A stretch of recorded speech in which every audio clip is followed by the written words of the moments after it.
Tema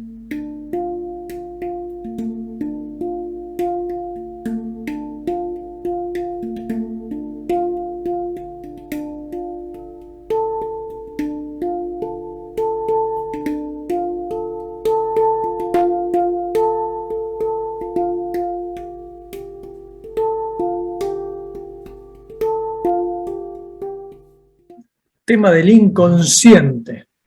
¿Qué hay detrás del inconsciente? Ahora enseguida voy a poner los PowerPoint. Van a ver que tanto en estos videos que estoy haciendo solo con los PowerPoint, como los mismos que vamos a hacer en vivo con ustedes, los PowerPoint van a ser los mismos. Quizás se van a repetir cosas, no importa, porque lo importante es que quede grabado el conocimiento, aunque se repita 1, 2, 10, 50 veces lo mismo. Como les dije, hay muchas cosas que están buenas para saber desde el punto de vista, bueno, a ver qué es la biodecodificación, en qué está sustentada, pero a la hora nosotros de estar con un consultante, muchos datos no son tan importantes. Es decir que en el PDF está el origen de la biodescodificación. Después cuando veamos psiconeuroinmunología vamos a ver más o menos en qué se basa y demás, pero no vamos a ver quién lo creó y toda la historia y demás, porque ya sabemos que está avalada, es parte de la medicina, es medicina de vanguardia, etc., ¿no? Entonces, en este módulo se van a repetir algunas cosas que vimos en el anterior para ir amalgamando todo el conocimiento. La idea es que pueda tratar de hacer estos videos los más concretos y cortos posible, porque no siempre un video largo es más información y más poderoso que un video corto. Si se puede hacer algo corto y concreto es mucho mejor, porque además nos queda tiempo para dedicar a más prácticas, que a veces en los cursos de biodescodificación pasa mucho, que hay mucha teoría, por ahí que se repite mucho, y no hay tanta práctica, entonces no se sale por ahí tan preparado como uno quisiera, ¿no? Así que bueno, eso es un poco todo. Obviamente cuando veamos en el curso los días de semana entre nosotros, seguramente vamos a pasar los mismos PowerPoint, pero al estar ustedes pueden hacer preguntas. Si ya vieron el video del módulo, pueden decir, mira, estuve viendo esto, me quedó esta duda, o si no lo vieron, pueden consultar algo en relación a lo que se está hablando, que en el video anterior, que en los videos estos, mejor dicho, grabados por mí solos con los PowerPoint, no hay posibilidad de preguntas, ¿no? Yo me voy a ir acordando de todo lo que pueda surgir de preguntas, tanto poniéndome en el lugar como biodecodificador, como consultante, como en el lugar de alguien que está dando el curso o alguien que está recibiendo el curso, las preguntas que podrían surgir. Así que bueno, sin más, creo que ya estamos con todo dicho. Vamos a compartir.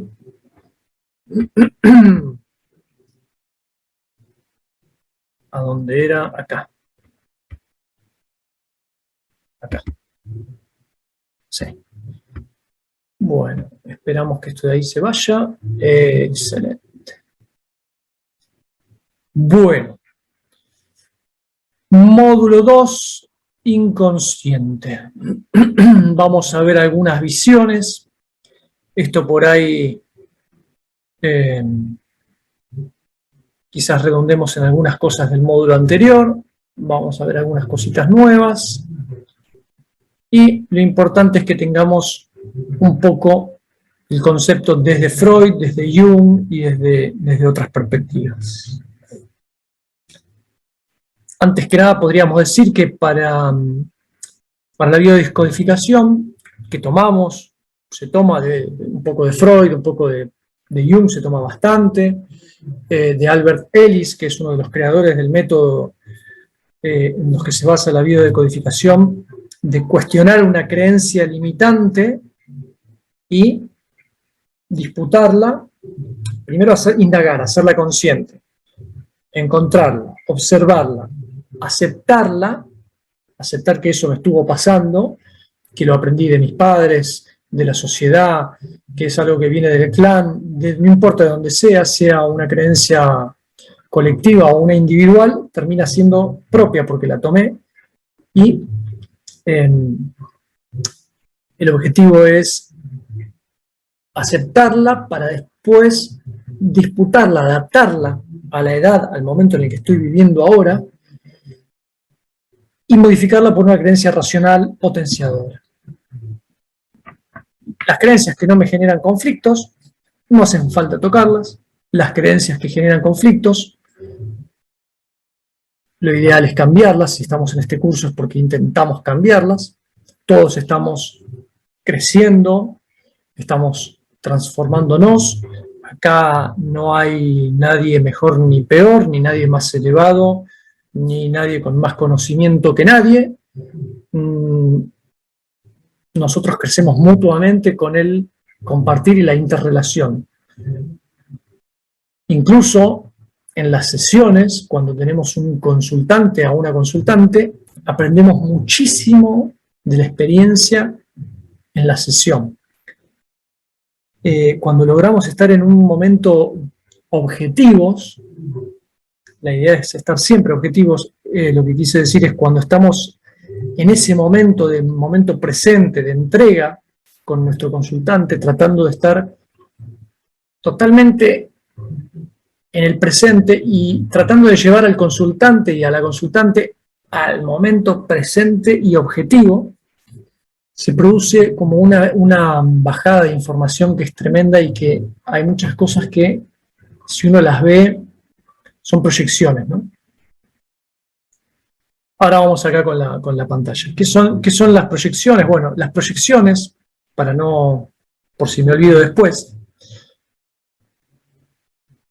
cuando uno niega algo que no te gusta, lo llevas al inconsciente. Y cuando lo llevas al inconsciente, proyectas.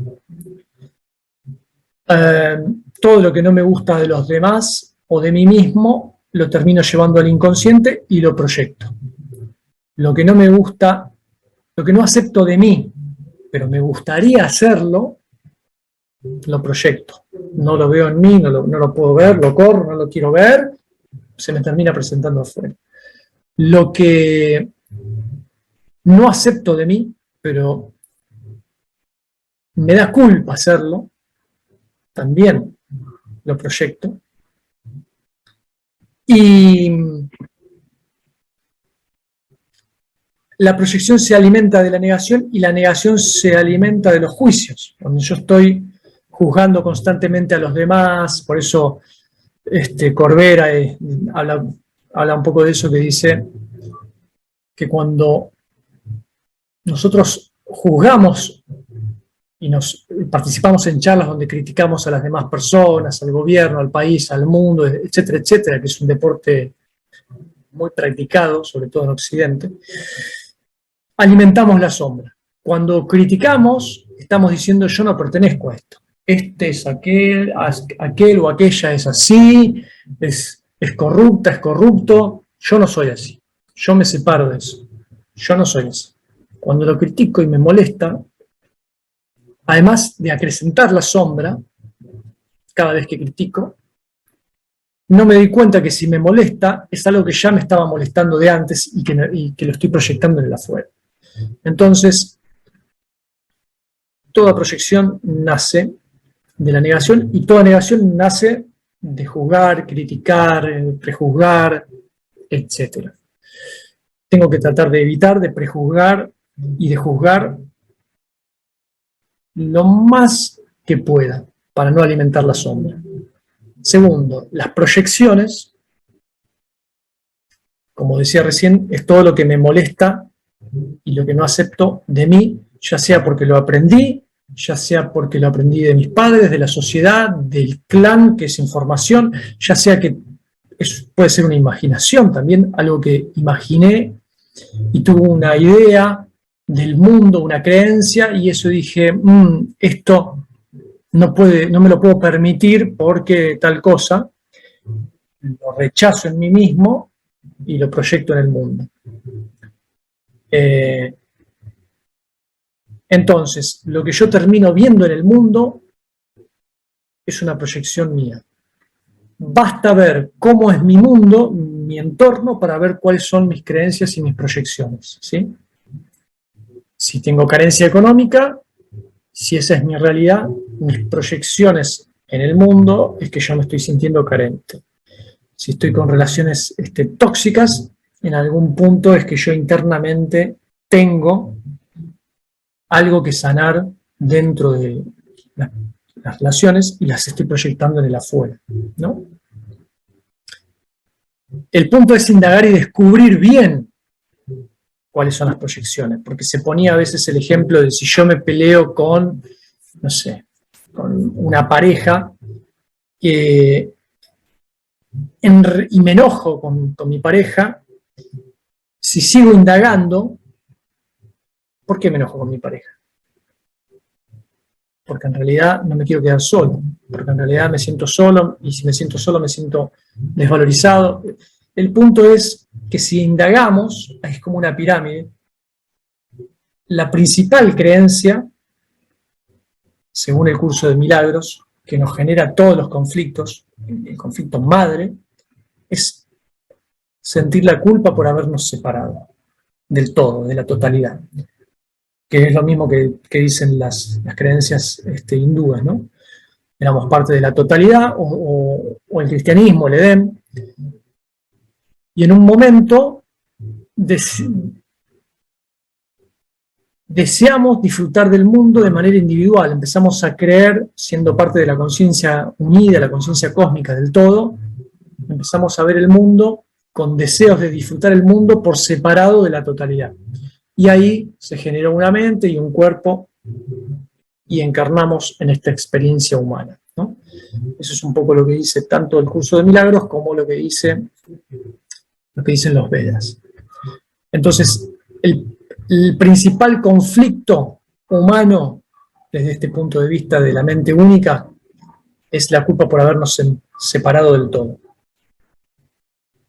Una vez que la mente se separa del todo, llega un momento que la culpa es tan grande que no la puede soportar, y lo que hace el ego para cubrirse de todo eso es: ya no tolero todo esto, necesito a alguien a quien echarle la culpa. Y crea una proyección en el afuera. Todo lo que me molesta es lo que yo estoy viviendo internamente, ¿no? Se dice que la culpa es la proyección de mi ira. Cuando yo echo la culpa estoy con ira. Cuando yo me enojo con alguien, estoy proyectando mi culpa. Entonces, esa es la visión desde el curso de milagros de donde surgen todos los problemas. La separación. Después, desde el punto de vista ya cuando estamos metidos hasta el barro, en la dualidad, hay 4 creencias básicas que son las que generan después otra ramificación, ¿no? Otras ramificaciones. La primera es: no soy capaz de lograr mi supervivencia, tengo miedo a la supervivencia, a morirme. La segunda, tengo miedo a la desprotección. La tercera, tengo miedo a no ser capaz, no ser apto para hacer tal o cual cosa. Esto pasa también en los animales, cuando no se ven aptos para ser el macho de la manada. Y la cuarta es la del ser humano, ya que tiene que ver con el neocórtex, las creencias relacionadas con el territorio y las relaciones, ¿no? El territorio no como algo biológico o ancestral, que eso también tiene que ver con las otras 3, miedo a perder el territorio y demás. Ahora hago el resumen. La cuarta es más humana, ¿no? Es como si fueran 4 procesos desde el más primitivo al más evolucionado. Entonces, vamos de nuevo. La primera creencia que genera conflicto es: me separé de la totalidad, yo era parte del todo, vivía en beatitud, en ananda, en estado de ser, de realización, de dicha, me separé del todo y ahora empiezo a sentir culpa porque empiezo a vivir los conflictos del ego y siento culpa por haberme separado del todo. Primer conflicto. Los otros 4 que le siguen abajo: primer conflicto, miedo a la supervivencia, es decir, miedo a morir. Segundo conflicto, miedo a la desprotección, alguna agresión. Tercer conflicto, miedo a no sentirme apto, a no ser capaz de lograr tal o cual cosa. Y el cuarto es el que tiene que ver con las relaciones. Miedo a las relaciones, miedo a perder el territorio, ¿sí? Desde el punto de vista más humano. Entonces, desde estos 4 surgen un montón de otros conflictos. Entonces vamos a ver que cuando estamos en una sesión de bio, nos va a llevar siempre a uno de estos 4 conflictos madres. Siempre nos va a llevar a uno de estos 4 conflictos, ¿sí? A menos que la persona quiera trabajar algo específico que tenga que ver, por ejemplo, con siento culpa de hacer dinero y en mi familia nunca hubo dinero, entonces si yo tengo me voy a sentir culpable porque ellos no lo tienen y yo sí, y entonces voy a sentir que, no sé, me voy a sentir mal, porque a veces pasa eso, ¿no? De ellos no tienen y yo sí, entonces para no sentirme, no hacerlos sentir mal a ellos, prefiero no hacer dinero, ¿no? Trabajar esa culpa puede derivar simplemente en la culpa sobre el dinero y una creencia sobre la carencia, que en definitiva, si seguimos ahondando, tiene que ver con el miedo a la supervivencia o el miedo a no ser aceptado. Depende cómo el mapa mental de cada uno lo vea. Pero siempre estamos en esos 4 conflictos. Ya vamos a ver que cuando trabajemos medicina germánica, cuando hay un conflicto, cuando hay un síntoma de salud, sí o sí vamos a caer en uno de estos 4 conflictos. Si afecta a una parte del cuerpo, vamos a caer acá. Si afecta a otra parte del cuerpo, vamos a caer acá. Si afecta a otra parte del cuerpo, acá y acá. Y eso está conectado con distintas partes del cerebro cada uno, ¿no? Dicho todo esto de manera espontánea, vamos al gráfico que tenemos acá. Decía Freud sobre el inconsciente. El inconsciente intenta decirnos algo. El 90% de la mente es inconsciente, ya lo habíamos dicho antes. Y el inconsciente se manifiesta o lo manifestamos a través de sueños. Se expresa todo lo reprimido, todo lo que no me permitía hacer se expresa a través de sueños. ¿Sí? Después se pueden leer libros sobre interpretación de sueños de Freud, de Jung y hasta otros autores, ¿no? También se expresan a través de actos fallidos para Freud. Y estos actos fallidos son por la presión del inconsciente. Dice, el sujeto, por la influencia perturbadora de ideas o deseos inconscientes, expresa involuntariamente, de forma figurada, lo que en realidad intenta callar y encubrir. Actos fallidos, bueno, ya todos lo conocemos cuando decimos algo que no teníamos que decir, supuestamente, en el diálogo que estábamos teniendo, y se expresa algo que hay en el fondo, ¿sí?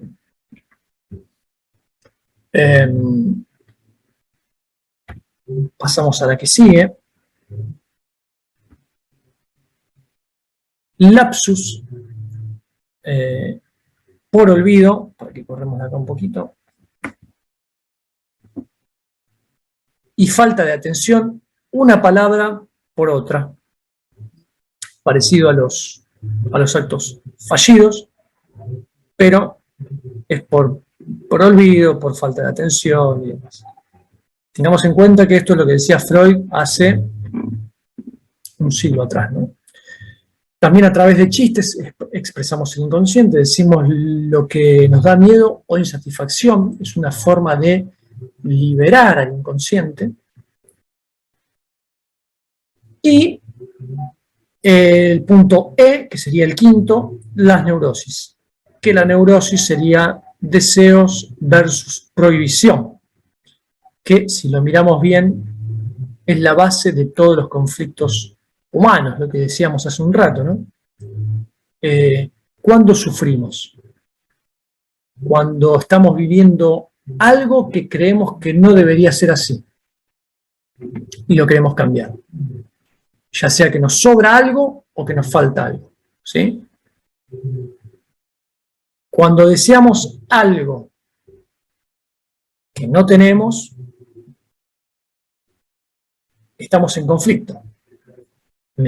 Creo que me falta algo, creo que necesito algo, tengo el deseo de tener algo y entro en conflicto porque no lo tengo. Internamente no lo puedo elaborar, entro en conflicto.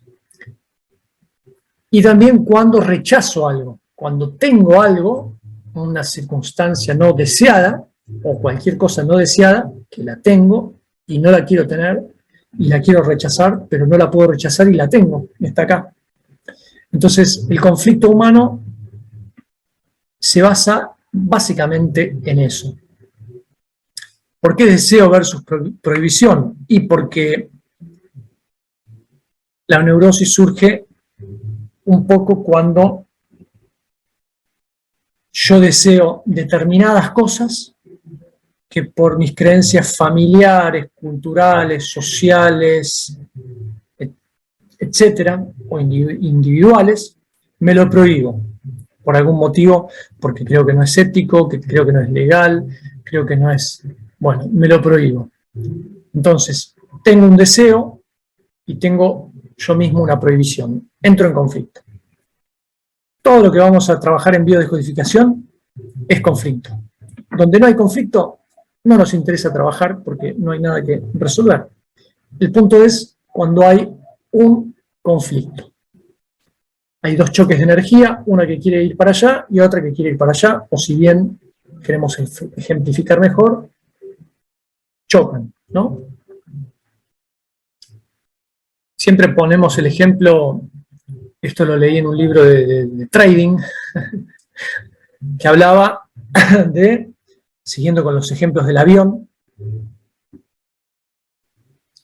cuando una persona no se plantea la necesidad de viajar en avión, de viajar por el mundo, está cómodo, por la causa que sea, está tranquilo, no se plantea, está en su zona de confort o lo que fuese, no se plantea viajar en avión, está perfecto, no hay conflicto con respecto a ese tema, no hay conflicto. Un día surge la necesidad de volar en avión porque, no sé, vio en televisión tal país que le encantó y le gustaría conocerlo. Conoció a una chica en internet, o una chica conoció a un hombre, o un hombre conoció a un hombre, una mujer conoció a una mujer en estos tiempos, y quiere viajar a ese país para conocer a esa persona, o quiere ir a ver un mundial, o lo que fuese, o tus amigos están viajando, tus amigas, y vos no te animás porque tenés miedo a volar. Ahí, donde no había un conflicto, empieza a surgir un conflicto. Un choque. Deseo de volar versus la prohibición porque tengo miedo a volar. ¿Qué tengo que biodecodificar? En ese caso, hay un conflicto. La persona viene y te dice, tengo miedo a volar. Bueno, ¿cuál es el conflicto? Tenemos que indagar porque no es solamente lo que la persona nos dice, ¿no? ¿Cuál es el conflicto? Y que no puedo volar y que, no sé, no puedo ir a conocer a la persona que conocí por internet, no la puedo conocer físicamente. Bueno, ¿y qué hay detrás de ese conflicto? Y que no puedo verla, no puedo permitirme por miedos. Bueno, perfecto, seguimos indagando. ¿A qué les tenés miedo? ¿A eso o le tenés miedo a perder la vida? Vamos indagando y encontramos el miedo que hay de raíz, ¿no? Porque si le vas preguntando, ¿a qué le tenés miedo? Si le tenés miedo a volar, a no conocer a esta persona. Y si le tenés miedo a que no puedes conocer a esta persona, ¿a qué le tenés miedo? Y a que no puedo ser feliz. Y si le tenés miedo a no ser feliz, ¿a qué le tenés miedo? A no sentirme completo. Ahí tenemos una posible creencia, ¿no? Por otro lado, si le preguntamos, ¿a qué le tengo miedo? A volar. ¿Por qué? Y porque si el avión se cae, me muero. En este ejemplo, tenemos el ejemplo de que tengo miedo a quedarme solo, a no ser suficiente. Y en este ejemplo, tengo miedo a morir. Y si me muero, ¿qué pasa? ¿A qué le tengo miedo? A dejar de existir. Y si dejo de existir, ¿a qué le tengo miedo? A no haber hecho lo suficiente en la vida, no sé si hay reencarnación o no, a no haber sido feliz. Entonces, básicamente, la persona entra en indagación y cuando llegas al meollo de la cuestión, eso es lo que tenés que biodescodificar. Siempre y cuando la persona obviamente quiere, se supone que quiere porque vino la sesión, ¿no? Es decir, cuando una persona viene y te dice mi conflicto es que me separé, uno tiene que indagar cuál es el fondo de ese conflicto, cuál es el verdadero trasfondo de ese conflicto. No nos quedamos con lo que nos dice la persona, porque ya vamos a ver que la persona a veces nos miente o se miente y trata de poner distintos artilugios para desviarnos de la atención, ¿no? O desviarse de la atención. Por un lado se quiere sanar, viene la sesión, por otro lado se miente porque no quiere llegar al fondo, porque en el fondo quiere sanarse, pero le da miedo encontrarse con la realidad. Es algo que obviamente nos puede pasar a todos, nos ha pasado seguramente a todos y todas. Entonces, en el ejemplo de la neurosis, deseo versus prohibición, el conflicto surge en un momento, cuando no estaba el conflicto no hay nada que trabajar, cuando surge el conflicto, la persona decide, seguramente, hacer una sesión de lo que sea, de terapia, de biodecodificación o lo que fuera, y ahí cuando cae en una sesión con nosotros, ya sabemos de qué estamos hablando.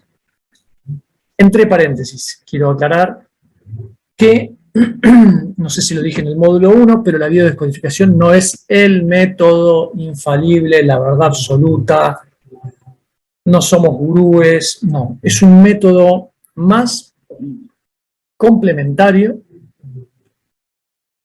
que puede ayudar. Como dijo alguna vez Albert Ellis, no todo es para todos. Él inventó, el psicólogo norteamericano, la TREC, terapia racional emotivo-conductual, que de ahí se basa la biodescodificación en la indagación de las creencias, en la disputa de las creencias. Él dice, no todo es para todos. Y esto lo tenemos que tener como terapeutas muy claro. ¿Por qué? Porque hay personas que van de un lado a otro y un día caen a una sesión de biodescodificación y ¡pum! Otras personas por ahí fueron a biodescodificación, no les dieron resultado, caen con un psicólogo psicoanalista, transpersonal, gestáltico, junguiano y les da resultado, etcétera. O dentro de la misma psicología, uno probó psicoanálisis 10 años, no le funcionó con ninguno de los psicólogos, probó uno junguiano y le sirvió, o al revés. No todo es para todos, porque todos somos distintos y estamos en distintos procesos. Así como el libro de Brian Weiss, Muchas vidas, muchos maestros, si no me equivoco es Brian Weiss. Para los nombres soy medio... O Ken Wilber. Bueno, después háganmelo saber. Él era psiquiatra y empieza a tratar a una paciente y la empieza a hacer regresiones, la lleva a vidas pasadas y la paciente que había pasado por un montón de lugares termina sanándose. ¿Es la verdad absoluta la regresión a vidas pasadas? ¿Todas las personas del mundo, el 100%, se van a sanar con las regresiones a vidas pasadas? No. Lo que es para uno no es para otros. Entonces, como dijo Albert Ellis, cuando él crea la terapia racional emotivo-conductual, dice, este es un método que a mí me dio resultado, funcionó, es excelente, a mi modo de ver, pero está la parte conductual donde yo tengo que poner en práctica lo aprendido. Si me quedo con la toma de conciencia, no sirve para nada, que es lo mismo que dice Corbera y lo que se dice también en biodescodificación. Una vez que tomamos conciencia, tenemos que actuar. Y la biodescodificación puede ser muy buena y excelente para muchas personas y para otras por ahí no les dio resultado. Después podemos preguntarnos si tiene que ver con el biodescodificador, a veces tiene que ver con el biodescodificador, a veces tiene que ver con el momento de la persona, del consultante, a veces tiene que ver con que el consultante en realidad es así y no se abrió. Pueden ser muchos los factores, pero la cuestión y lo que importa es que, como dije en el módulo 1, no podemos garantizar el 100% a nadie de que esto es la solución irrefutable y la verdad absoluta y la fuente de toda sabiduría, porque no es así, ¿sí?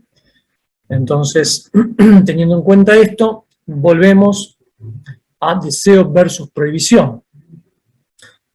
En este libro de trading que hablaba del ejemplo del avión, cuando yo deseo volar y tengo miedo a volar, se genera el conflicto y llega un momento que el deseo es tan grande de volar y la creencia limitante tiene tanta carga energética que él dice que llega un momento que es tan insoportable que uno o va a terapia o va a hacer distintos tipos de tratamientos, o llega un momento que solo y naturalmente el deseo de volar supera la creencia limitante de que tengo miedo a volar y en un momento se dice, bueno, ya está, ya fue, me tomo el avión y que sea lo que Dios quiera. Y una vez que lo hizo, la persona trasciende el miedo y dice, ah, ya lo pude hacer. Bueno, me animo a tomar un segundo, tercero, cuarto avión, etc. Así como también están los casos de personas que nunca tuvieron miedo a volar y un día a partir de una turbulencia es una escena de shock, de impacto y a partir de ahí tienen miedo a volar. Obviamente hay que descodificar ese momento si es que la persona se lo quiere descodificar, ¿no? Obviamente. Entonces, para resumir este tema, la neurosis es el deseo versus prohibición, que cuando el deseo es muy bajo y la prohibición es muy alta, bueno, puedo estar así muchos años e incluso pasar toda la vida y nunca haberme animado a hacer algo, porque el deseo estaba acá y la energía de la prohibición era mucho mayor. Cuando se empiezan a equiparar, el conflicto es cada vez más insoportable hasta que se trasciende. ¿Cómo se trasciende? Con distintas terapias, le hace todo lo que hablamos recién, todas las terapias que sean posibles o que la persona crea conveniente. En el caso de la biodescodificación, nosotros no le decimos, esta es la verdad, deja de hacer todo lo demás. La persona, si está haciendo un tratamiento con un psicólogo o un psiquiatra, mejor. En el caso de que sean patologías graves, psiquiatra. Y a veces el deseo mismo supera a la prohibición y no hace falta hacer ningún tipo de terapia. Por lo general estamos hablando de cosas más simples, ¿no? Con esto. Y no de patologías más complejas. Pero sirve como ejemplo. Hasta acá,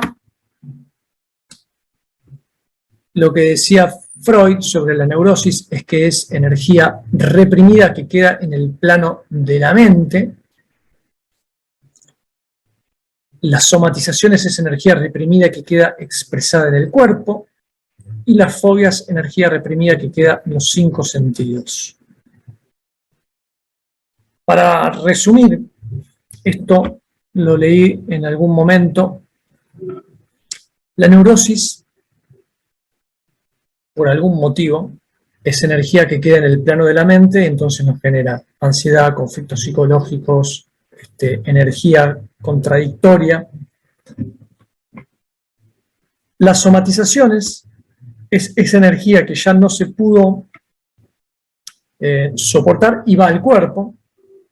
Cuando se sostiene durante mucho tiempo, se termina expresando en el cuerpo sigue a la mente, el cuerpo no es una máquina fallada que puede fallar, el cuerpo sigue a la mente.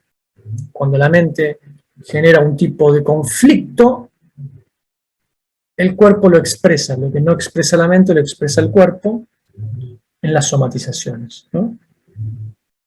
El cuerpo habla lo que la mente calla.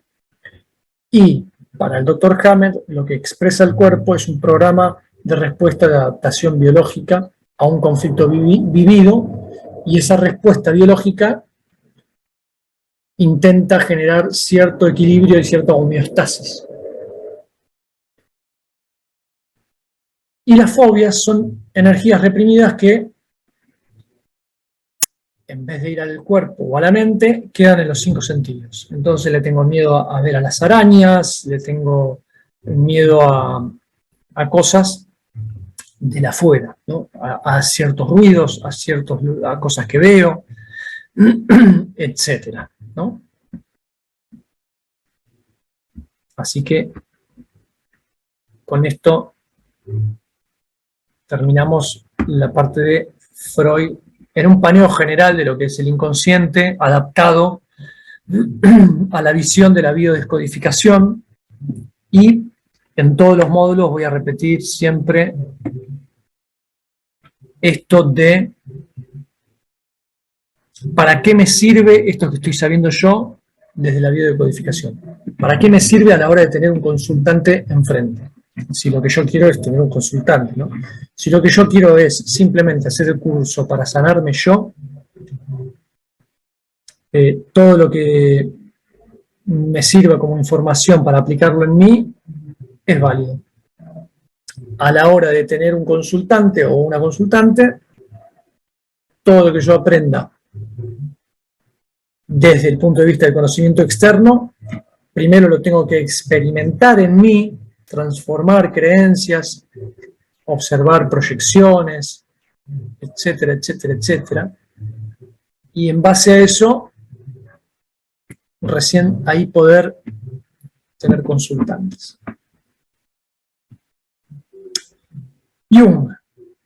Jung es, a mi manera de verlo, es tremendo, porque en sus últimos libros, hay un libro que se llama Pensamientos, Sueños y Recuerdo, lo escribe a los 83 años, o Sueños, Recuerdos y Pensamientos,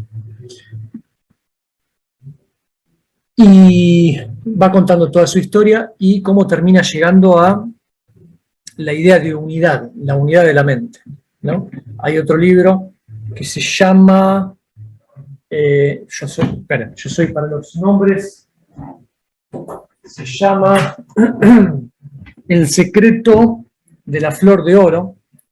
El secreto de la flor de oro, esta es la edición de este color, puede haber otras, donde él termina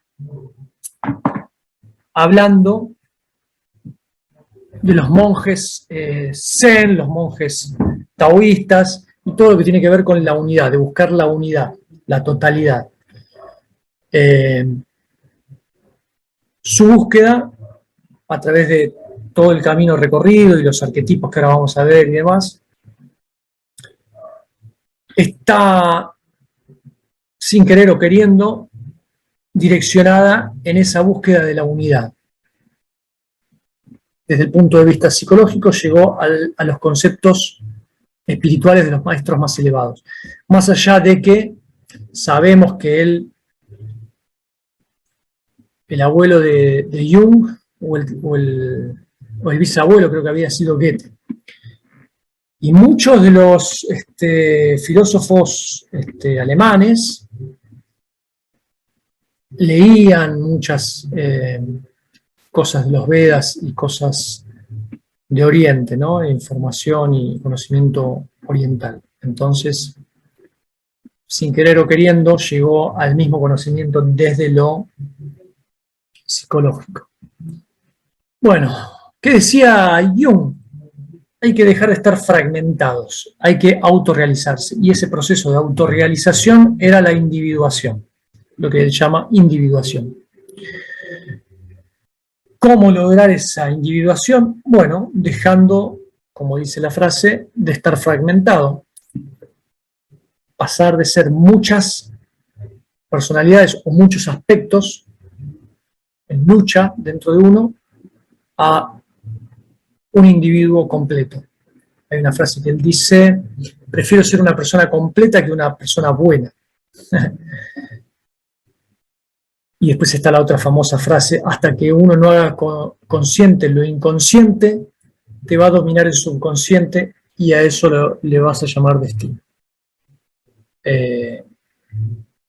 Entonces, todo lo que propone Jung desde sus comienzos hasta el final es ir iluminando el inconsciente, ir comprendiéndolo, para ir abrazando esos aspectos que rechazamos de nosotros, de la sombra, para unificarnos. Comprender que en realidad somos una totalidad.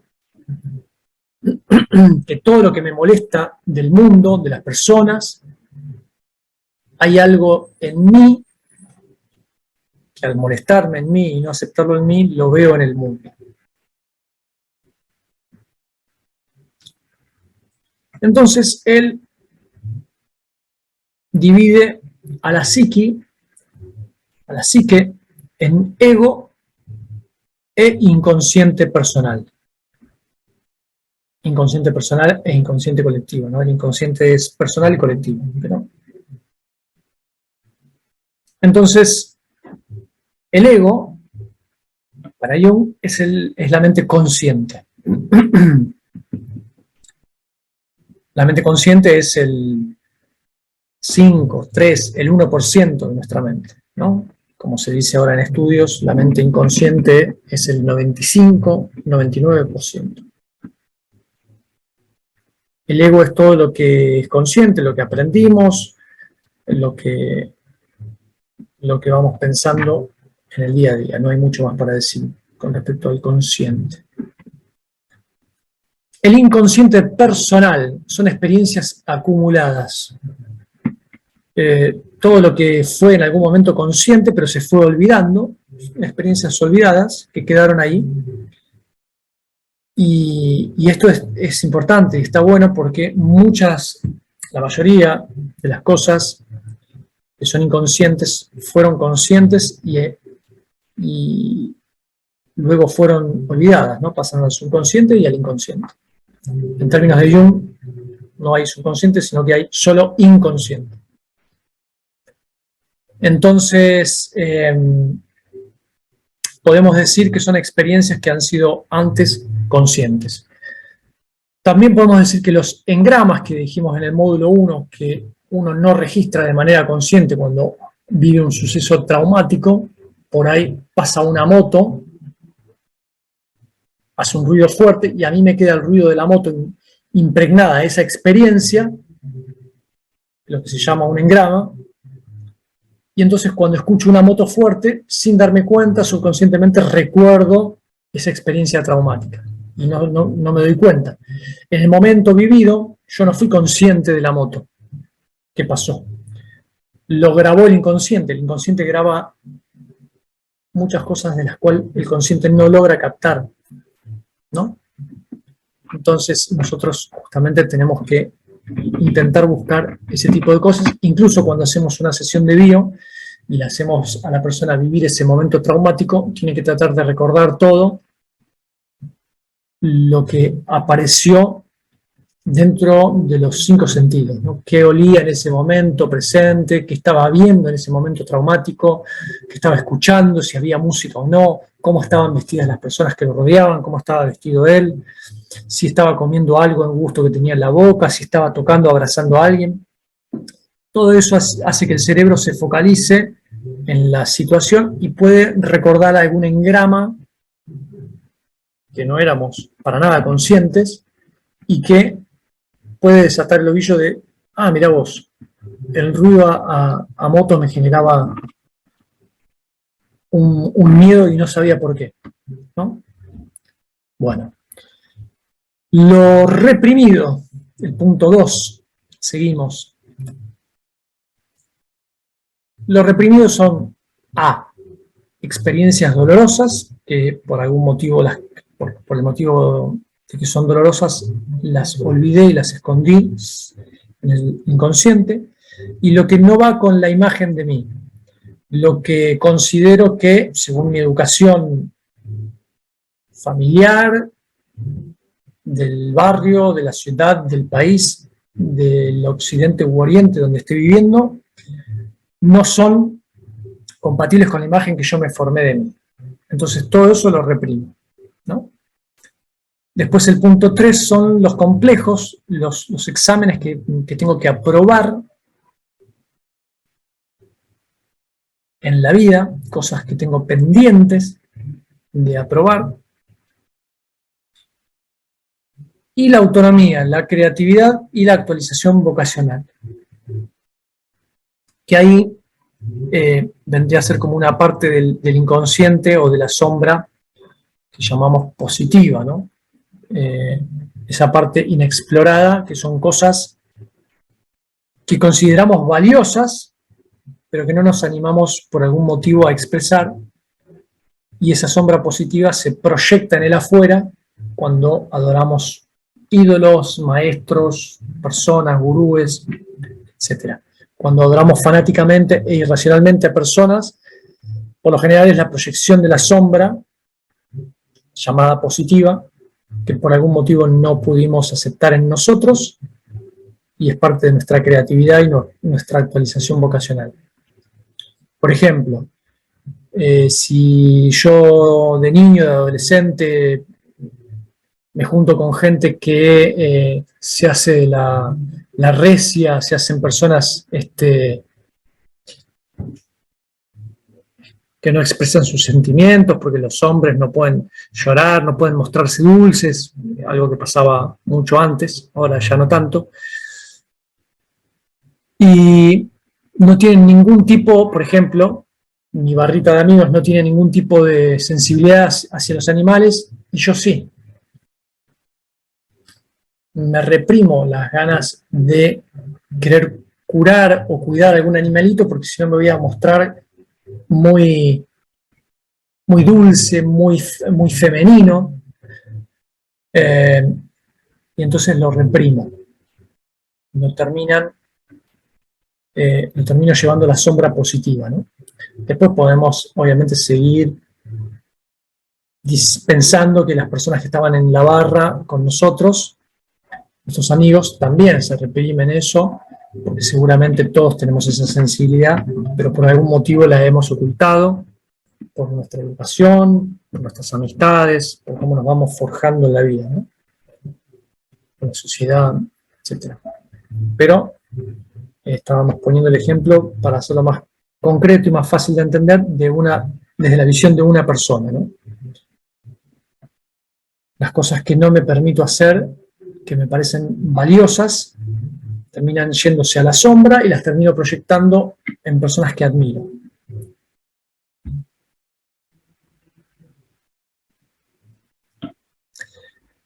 Jung, el inconsciente colectivo y arquetipos.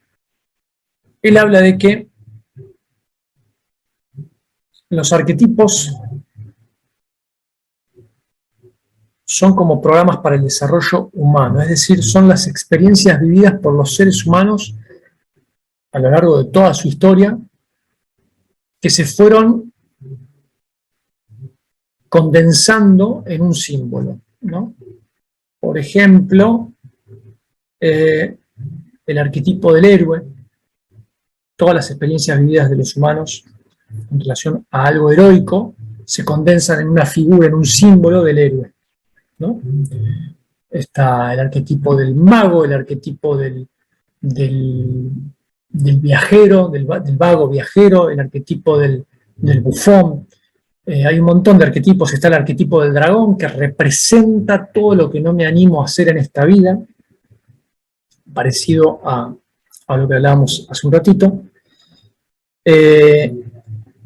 La sombra es un arquetipo. El ánima y el animus también es un arquetipo. El ánima es el arquetipo de lo femenino en los hombres, y el animus es el arquetipo de lo femenino el arquetipo de lo masculino en las mujeres.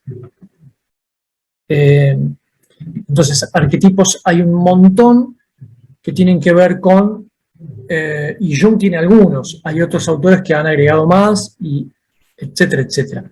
Son, para resumirlos, como dice acá, programas para el desarrollo humano, que sin darse cuenta la humanidad fue viviendo experiencias y los fue condensando en la figura de un gurú, en la figura de una heroína, en la figura de la madre, la figura del padre, la figura de estos arquetipos griegos, ¿no? De Zeus, bueno. Entonces, básicamente, nosotros podemos, incluso cuando soñamos o cuando experimentamos algo, poner nuestra energía en ese arquetipo y estar actuando un poco acorde a esa energía. Bueno, y acá, además, Jung hablaba también de la alquimia, la sincronicidad en la interpretación de sueños dentro de su búsqueda. Los sueños, hablaba de, a ver si está en la próxima, sí. El ánima, lo que dijimos recién, lo femenino dentro del hombre, el animus, lo eterno masculino en la mujer, la sombra, lo reprimido, tanto a nivel inconsciente personal como inconsciente colectivo, y la sincronicidad, simultaneidad de sucesos ocurridos de manera no casual. Tiene que ver con que todo es información, desde el punto de vista de la física cuántica, todo es información, todo es resonancia, desde el punto de vista de los grandes maestros, todo es uno, todo es conciencia, somos co-creadores. Jung lo encontró con otro nombre, con el nombre de sincronicidad, para decir lo mismo, sin términos científicos, sino que lo encontró de casualidad y termina adoptándolo y tomándolo con gran acierto. Y lo de los sueños habla de que hay sueños que pueden ser simbólicos, con cierta información, hay otros que pueden ser intuitivos y hay otros que simplemente son como parte de la expresión del inconsciente para liberarse, que de noche cuando uno sueña el objetivo es ese, ¿no? Liberarse, como que el inconsciente se va limpiando. Hasta acá creo que es Jung. Acá estaba. Alquimia, ante todo, es una búsqueda espiritual en la que la persona busca encontrar el espíritu mercurial en los elementos de la naturaleza, en la materia. Al final lo encuentra dentro de sí mismo cuando redime a la naturaleza, se redime a sí mismo. Bueno, esto es lo que hablábamos de la búsqueda de Jung, ¿no? Termina siendo que la piedra filosofal, esto que estaba buscando él tan ansiadamente, termina descubriendo que no está dentro de la naturaleza, no está dentro de un objeto en sí lo que se está buscando, sino que en realidad todo es una única mente. Y esa es la alquimia. Abrazar a todos los arquetipos y aceptarlos dentro de mí. Porque si yo, por ejemplo, no acepto el arquetipo del guerrero, del ladrón y demás, cada vez que vea un guerrero o un ladrón lo voy a rechazar y no voy a estar completo, no voy a estar integrado. Se trata de integrar todo eso, o como dijo también, nada de lo humano me es ajeno. Es decir, que todo lo que pasa en el mundo es algo que vivió la humanidad, que vive la humanidad y que yo no estoy separado de eso. Si lo rechazo es porque algo mío hay en eso. Y si no lo rechazo es porque no hay conflicto. Después uno puede preguntarse que si no rechazo un robo quiere decir que está bien no rechazar un robo porque tengo mi sombra integrada. No, no significa que justifiquemos eso. Simplemente que nosotros podemos observar y discernir que algo en este mundo de reglas no corresponde como un robo, pero no por eso voy a estar criticando todo el tiempo y perdiéndome de eso, porque además cuando critico a los ladrones estoy acrecentando la sombra que posiblemente yo pueda tener internamente. No sé si se entiende esta parte. La crítica, como habíamos dicho antes, genera la negación y la negación genera la proyección. Cuando yo niego, proyecto y después vuelvo a percibir lo que proyecto del mundo. Si yo, ante un robo,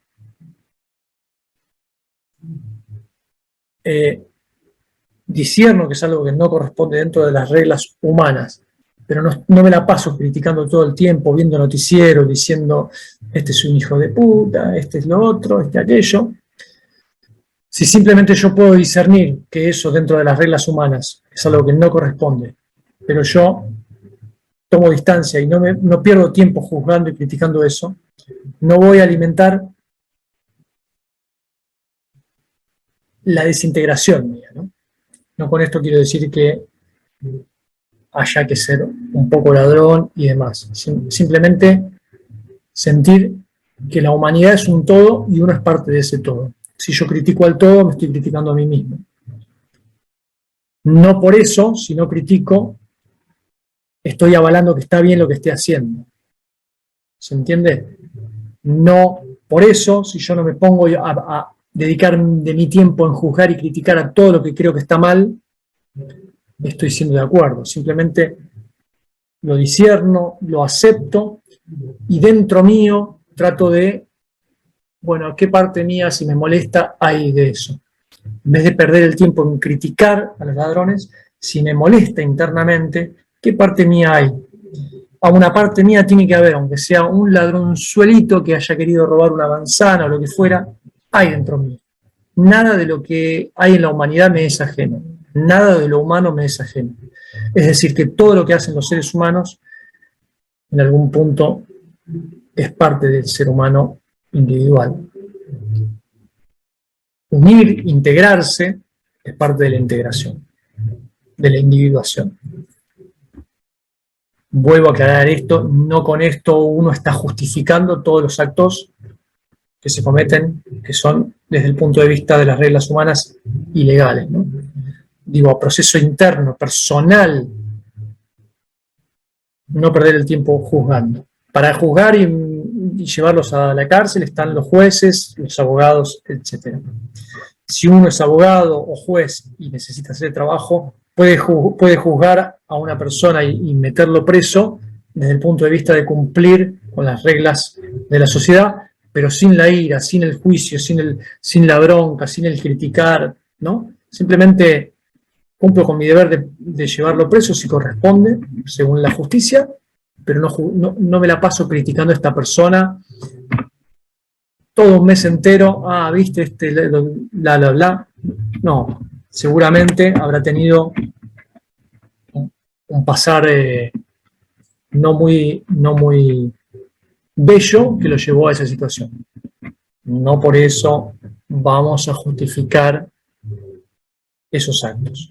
Aclarado esto, seguimos con el último punto, la interpretación de los sueños. Hay un significado objetivo y uno subjetivo simbólico, lo que decíamos hace un ratito. Los sueños puede haber un significado totalmente objetivo y otro que tiene que ver con algo, una simbología de la mente, arquetipos, etc. Algo que me quiere dar un mensaje la mente inconsciente. Ver un poco los sueños es también estudiar un poco los sueños también me permite ver un poco de mis proyecciones, ¿sí? Después, para irnos un poco por las ramas, podemos hablar un poco de cuando Jodorowsky habla de, te puede gustar o no Jodorowsky, pero habla de los sueños lúcidos, que es algo que se ve en el chamanismo y en el yoga. Hay un par de técnicas para entrar a los sueños lúcidos. Y él habla, que coincide con estas dos filosofías, o formas de ver el mundo, mejor dicho, de que los sueños lúcidos, al lograr estar consciente en un sueño lúcido, estar soñando y ser consciente de ese sueño, uno aprende a vivir dentro de la ilusión, de esta Matrix, ¿no? Porque un poco el mundo, este objetivo, es un sueño. Desde el punto de vista hindú, desde el punto de vista budista y de la física cuántica. Todo esto que existe materialmente es energía vibrando a distintas densidades. No es lo que parece, la energía se transforma en materia, la materia se transforma en energía, pero en realidad siempre fue información, vibrando más lento, más sutil o más denso. Lo más denso se transforma en materia, lo más sutil se transforma en pensamientos, sonidos, cosas más abstractas, pero todo es información, todo es energía vibrando. Entonces, este mundo termina siendo un sueño, y los sueños lúcidos te permiten tomar dominio, como si estuvieras dominando la materia. En un sueño lúcido vos podés volar, podés saltar un acantilado y dominarlo, ¿no? Cuento esto cortito, a ver. Sí, cuento esto cortito. En un libro de Jodorowsky, él habla de un sueño que tuvo, para hacerlo muy cortito, sueña que hay un acantilado y se da cuenta que está soñando y dice: me voy a tirar, porque sé que esto es un sueño, no me va a pasar nada. Se tira y cuando está en el vacío, disfrutando la caída, se pasa a otra escena en el sueño. Se da cuenta de nuevo que está soñando, ve otro acantilado y dice: estoy soñando, me voy a tirar, no pasa nada. Se tira y vuelve a pasar lo mismo, creo que 2 o 3 veces. Se da cuenta de nuevo que es un sueño y dice: bueno, si esto es un sueño, yo puedo cumplir mis deseos, mis fantasías. Y entonces empieza a imaginar a 3 panteras, 3 mujeres panteras, que empiezan a tener como un momento de sensualidad con él, ¿no? Y él, mientras está desapegado de la situación, está siendo el dueño del sueño y controlador de todo lo que sucede, dominando totalmente la materia del sueño, ¿no? Por hacer una analogía. Y en un momento empieza a perderse en el deseo y se pierde en el disfrute y en el deseo con las 3 mujeres panteras, que se terminan transformando en 3 monstruos panteras que le empiezan como a rajuñar y demás, y se termina transformando en una pesadilla donde él pierde conciencia que está soñando y se despierta asustado.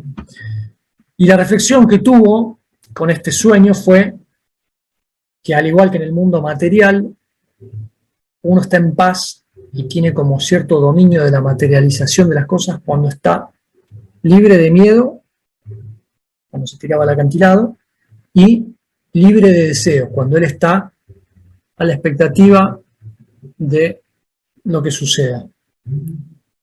Como decíamos, en el más alto nivel de evolución es no desear ni rechazar nada.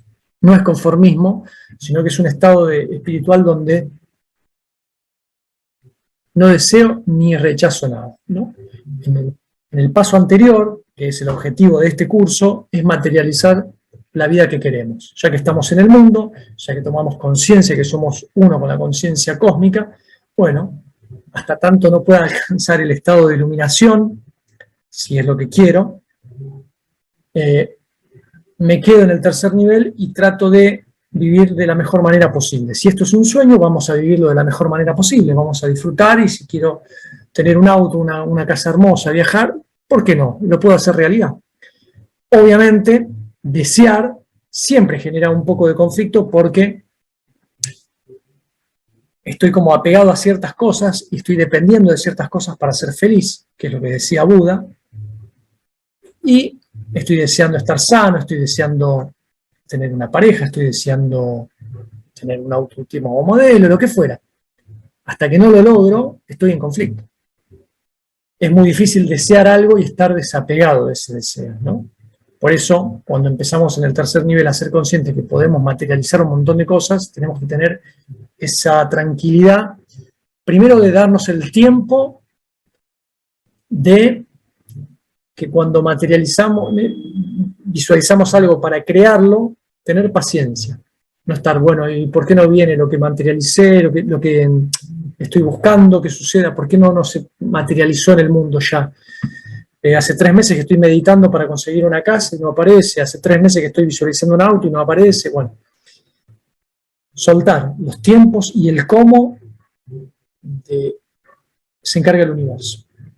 Si uno logra estar en el tercer paso de los 4 niveles que vimos, de los 4 niveles de conciencia desde la biodescodificación, si uno llega al nivel 3 y puede desear algo, ya que va a desear, bueno, deseo en grande, pero no estás apegado a ese resultado, no estás esperando a ver cuándo pasa, y si no pasa todavía porque todavía no desarrollaste las técnicas para materializarlo, no sufrir, estás en el nivel 3 tratando de llevarte con la intuición, estás en un nivel, podríamos decir, equilibrado, ¿no? Cuando vos deseas y sufrís, que es lo más común, estás utilizando las herramientas de visualización y demás, incluso casi instantáneamente, ¿no? Uno desea y se puede materializar, pero entra como un abanico de, bueno, ahora quiero esto, lo conseguí, ahora quiero esto otro, ahora quiero esto otro, y va a llegar un momento que los deseos que creo son tantos que no los logro materializar. Y a su vez, mientras más deseo, más insatisfacción, como decía Buda. Entonces es encontrar el equilibrio entre todo. El paso 1 es estar dormido, es ser la víctima, el nivel 1 de conciencia, es ser la víctima, es creer que todo lo que me pasa es culpa de los demás, todo es culpa de la suerte, no soy responsable, en este nivel vivo con autoestima baja, con culpa, con miedos, ¿no? Con dependencia emocional, no me animo a expresar mis emociones porque no me creo valioso, entonces si no me creo valioso tengo que hacer lo que dicen los demás y estoy pendiente de lo que opinan los demás porque yo no soy suficiente para ser feliz por lo que soy, etcétera, etcétera, etcétera. En el nivel 2 tomo conciencia de que puedo cambiar mi vida y que me puedo reprogramar y entonces empiezo como a desear ciertas cosas, empiezo como a materializar, a visualizar con más tiempo, menos tiempo, según la práctica. Acá es donde tenemos que tener cierto cuidado para no apegarnos más. En el tercer nivel, que habíamos visto antes, uno se maneja por la intuición, ya se empieza a manejar más por la intuición, se deja llevar un poco más por la intuición, pero también obviamente uno materializa y tiene que tener ese cuidado de no perderse en los deseos. Y el cuarto nivel es no deseo ni rechazo nada, estoy pleno, estoy en amor pleno, en paz plena, en estado de dicha y ananda, como se dice en la India, constante. Pase lo que pase externamente, mi felicidad no está atada a los sucesos externos, ni a las personas externas. Mi felicidad está atada solamente a mi ser interior, que no cambia, al ser inmutable, a Brahman, Dios, la conciencia cósmica, el campo cuántico, y como eso es energía, conciencia pura, siempre, y no cambia, mi felicidad está atada a eso y siempre soy feliz. ¿Sí? ¿Se entiende este concepto? Del mundo externo no dependo, ni de las personas, y mi felicidad no está atada a los sucesos externos. Ese es el cuarto nivel, es la iluminación, cosa que en este curso difícilmente lo podamos lograr, o sí, con el módulo de la Advaita emprendemos un camino que puede durar muchos años, pero la búsqueda queda instalada, como dijo Buda, quien haya escuchado de la realización del ser, o del nirvana, o del samadhi, emprende ya un camino inevitable sin retorno, no importa cuánto dure, otras vidas, lo que fuera. Volviendo al tema de los sueños, cuando Jung habla de la interpretación de sueños, habla que el inconsciente se expresa de manera objetiva y de manera subjetiva. Indagando los sueños, podemos comprenderlos, y si tenemos sueños lúcidos, podemos ser cada vez más conscientes, tanto en los sueños como en el día a día, en el estado de vigilia. Podemos estar más despiertos en el sueño y más despiertos en el estado de vigilia. ¿Por qué? Porque en el estado de vigilia se dice que la mayoría de nuestros pensamientos y nuestras acciones están comandados por la mente subconsciente, ¿no? Todos sabemos que un pensamiento genera una emoción y todo eso genera una acción. Y toda esa acción genera un destino.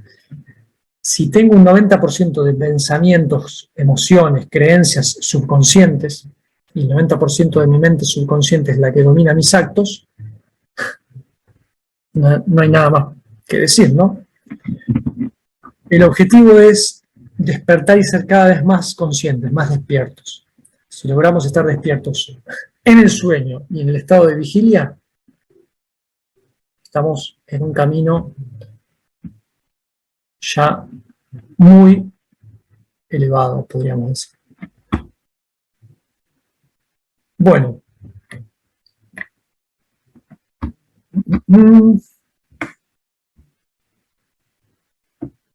Desde la biodescodificación, hay una sola mente, la mente Génesis. Ya lo hablamos, el universo es mental, como dice el Kybalión, como decían los egipcios, los antiguos egipcios. Estamos conectados en red, Tantra quiere decir red, todo es el campo cuántico, ahí se encuentra toda la información. Por eso en el proyecto Sentido y en las resonancias familiares se confía en que la información esté disponible siempre, porque somos una sola mente. Ahí cuando veamos el módulo de resonancias familiares. Todo es una sola mente. Se une también ahí la psicosomática, todo, porque toda la información que nuestros antepasados fueron transmitiendo y el inconsciente colectivo de la humanidad, nosotros vamos recibiendo información del inconsciente familiar, del inconsciente colectivo y también de nuestro inconsciente que vamos formando, ¿no? Entonces, esa información, que es en realidad una sola mente, cuando en realidad nosotros creemos que hay varias mentes, estamos conectados con ese todo, pero al creer que somos una mente individual no somos conscientes de que hay una información familiar y de la humanidad. Cuando nosotros hacemos consciente que nada de lo humano me es ajeno y nada de lo familiar me es ajeno, en el árbol genealógico paterno y materno tengo gente que robó, tiene que haber un robado y tiene que haber uno que robó y uno robado, hasta que alguien comprende a las dos partes, al robado y al que fue ladrón, para comprender las dos visiones y unificar, y a partir de ahí le está haciendo un bien a las generaciones futuras. Ya no hay conflicto, ya no hay choque, no hay dualidad. Lo mismo con todo, con estafas o con delitos, con lo que fuera. En el árbol nuestro genealógico, si miramos para arriba, puede haber un montón de cosas impensadas. Entonces, esa información está.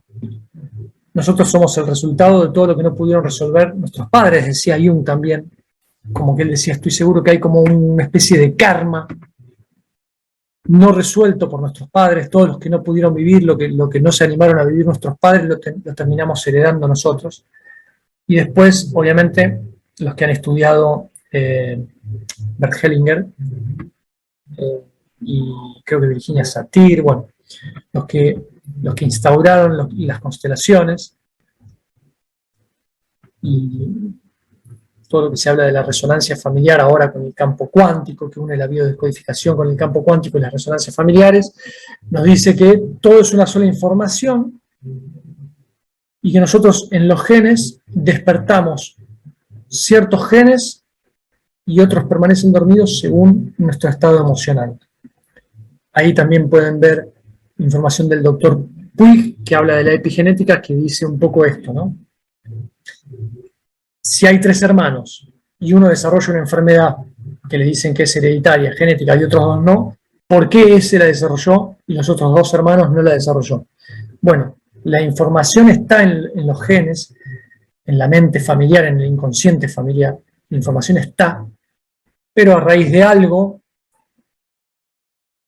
uno, desde lo emocional, despertó los genes de la enfermedad. Como dice el doctor Puig, las emociones llamadas positivas abren un cajón de los genes positivos. Y las emociones llamadas negativas abren el cajón de los genes negativos. Si yo estoy pensando en el miedo, no logro cortar con ese circuito de miedo, ira, tristeza, asco, angustia, culpa y demás, estoy conectando con emociones que hacen que determinados genes se despierten, ¿sí?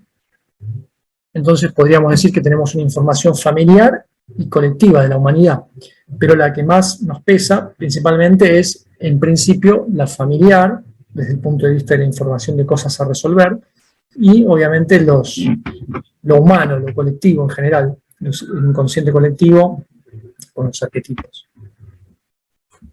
Entonces, como todo está unido en red, todo es una sola mente, la información está, la información de nuestra familia está, y hay que buscarla y encontrar cuál es la resonancia de la creencia que, si no pudimos resolver en biodecodificación en una sesión con el camino al inconsciente y nuestras propias creencias, tenemos que buscar en las resonancias o en el proyecto sentido o en las lealtades familiares. Después lo vamos a ver. Desde la vida hay una solamente, mente génesis, lo mismo que dijimos recién, hay creencias y sistemas de creencias que se instalan luego, la mente inconsciente queda en modo automático y repite patrones. Es lo que estamos diciendo.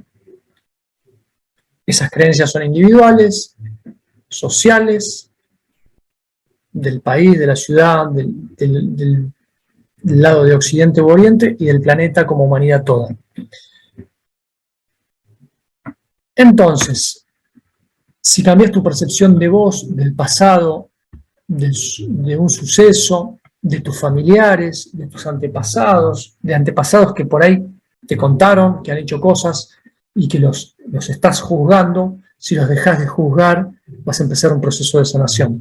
Y si hay en el árbol, que seguro que hay, familiares, antepasados que han cometido ciertas cosas que no se hablaron, o ciertas cosas que le generaron culpa a un antepasado, pero nosotros no sabemos porque fue hace 5 generaciones y no nos pudimos enterar, la información está.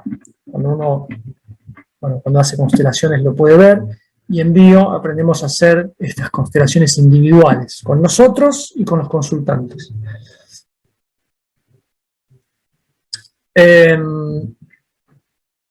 Ahora vamos a hacer un mini resumen cuando llegue al final. Al cambiar una idea sobre un tema, cambia mi interpretación, aunque el mundo externo no cambie, por ende se modifican mis pensamientos, palabras, relaciones y emociones. Esto es lo que venimos diciendo. Si yo tengo un tatarabuelo que me contaron que fue un explotador de personas y tenía empleados y los maltrataba y demás, y a mí me contaron esa historia y yo lo juzgo y lo critico,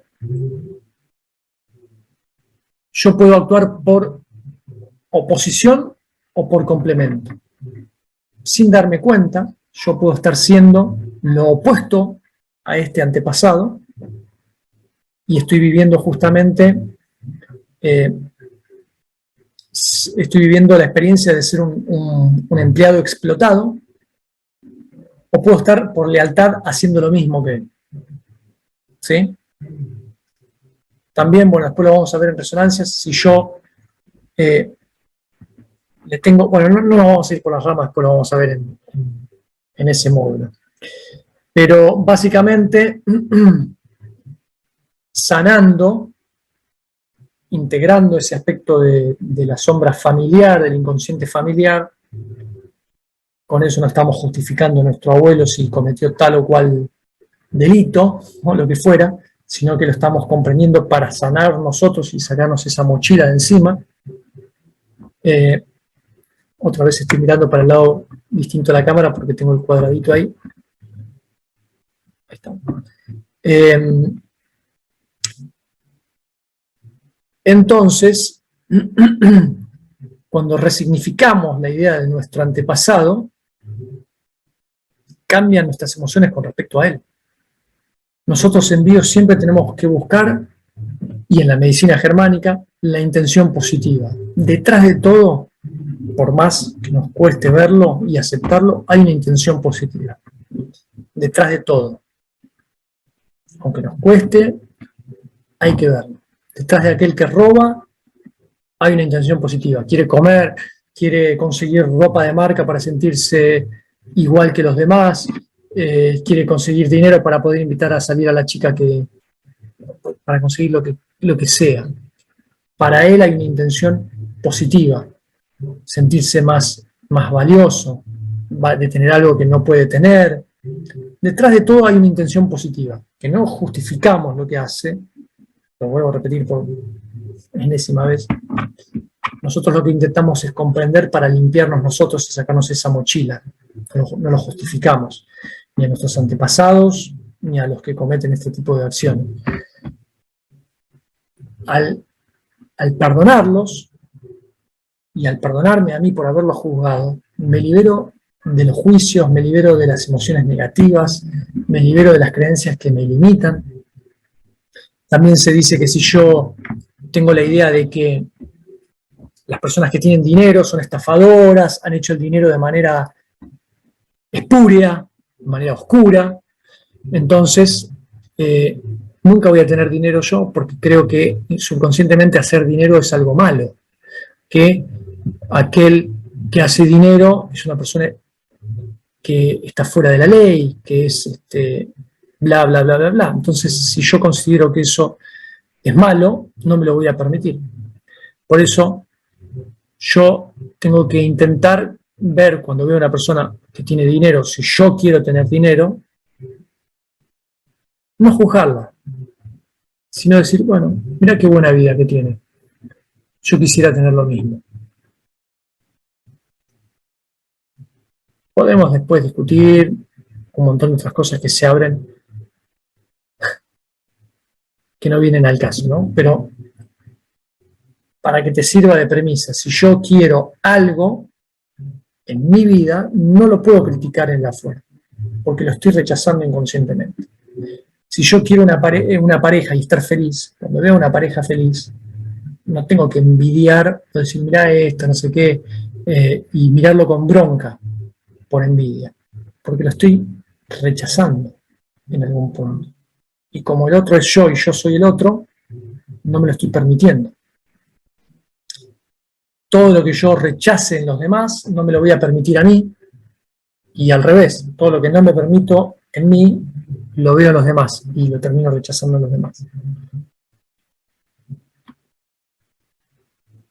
Bueno, esto, Mark Freche, psicólogo, hablaba de los ciclos memorizados.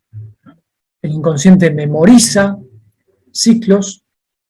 Por ejemplo, una persona que vive un shock, una escena programante a los 8 años, una escena traumática, luego vive secuencias similares cada 8 años, sin darse cuenta el inconsciente lo graba. También en años duplicados, 16 o 32, o 16 más 8, o 32 más 8. Y también en la mitad puede ser cada 4 años, ¿no? Entonces, por ahí cuando no encontramos un suceso programante, le podemos preguntar a la persona cuando le pasó algo en la escena desencadenante, ¿no? Supongamos tuvo un ataque de pánico a los 45 años, bueno, 45 años. No encontramos la escena programante, la escena cuando era niño. Bueno, podemos ir viendo esto, ¿no? Para atrás, a la mitad de los 42, ¿qué te pasó? A los 42 dividido 4, ¿qué te pasó? E ir viendo y después ir comprobando si no se repitió. Supongamos que llegamos sacando esa cuenta a los 4 años de edad. Si a los 8 también se repitió y a los 16 dimos justo en el clavo con algo. Y también los ciclos memorizados se repiten en otras personas. Por ejemplo, el caso contaba Klaus Klaus Abad, que un médico, cardiólogo, tuvo un infarto y se fue a hacer ver y le dijeron que no tenía nada orgánico, que era funcional del estrés. Le agarra de nuevo, se va a hacer ver y lo mismo, le dicen no tenés nada orgánico, es funcional, es del estrés. Bueno, y va a una consulta con Klaus Abad y buscan en los ciclos memorizados. Entonces resulta que el tipo había tenido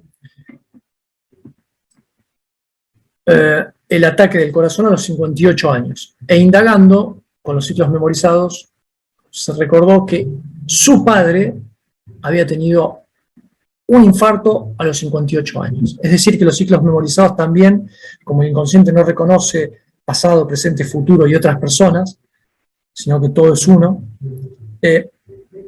memorizó la edad y el suceso choqueante a los 58 años. Infarto a los 58 años del padre y él los vuelve a repetir sin darse cuenta. Es como una guía para nosotros, ya que si la persona viene a las consultas a los 32 años, vamos a ir seguramente a la escena y luego a la programante, es decir, a los 8 años.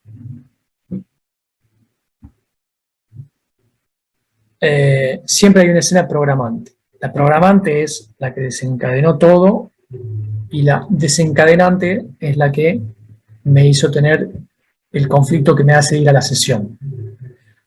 Luego, generalmente hay varias escenas que se repiten en la vida de la persona. Y finalmente está la escena desencadenante, que suele ser la gota que colma el vaso, por la cual se llega a la consulta.